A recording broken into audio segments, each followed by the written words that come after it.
In a bid to restart trade negotiations with the U.S., Canada will rescind a digital services tax, a way of taxing online companies. On Friday, President Trump canceled trade talks between the two countries. He blamed the tax that he called a, quote, direct and blatant attack on our country. In a statement Sunday night, the Canadian government said it was stepping back from the digital services tax. The statement noted Canadian Prime Minister Mark Carney and President Trump agreed negotiations will resume with the hope of striking a deal by July 21st.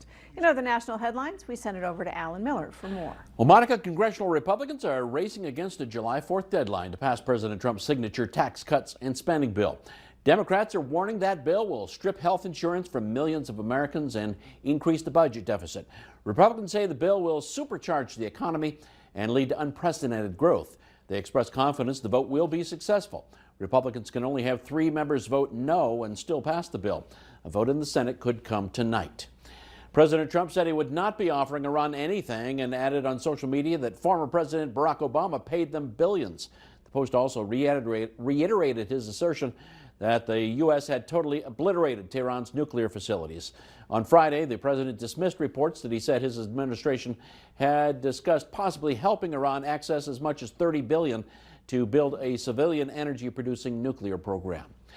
New satellite images show continuing work at Iran's Fordow nuclear enrichment plant, which was struck by a U.S. B-2 bombers just over a week ago.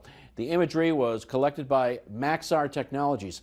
Maxar said it reveals ongoing activity at and near the ventilation shafts and holes caused by last week's airstrikes.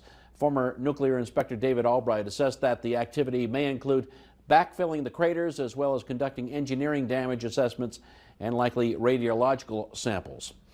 And one of the stories we're working on for First News at 6, new industrial projects in northwest North Dakota means additional pressure on the electrical grid. Decision makers meet to discuss how to keep the lights on. Back to you, Monica.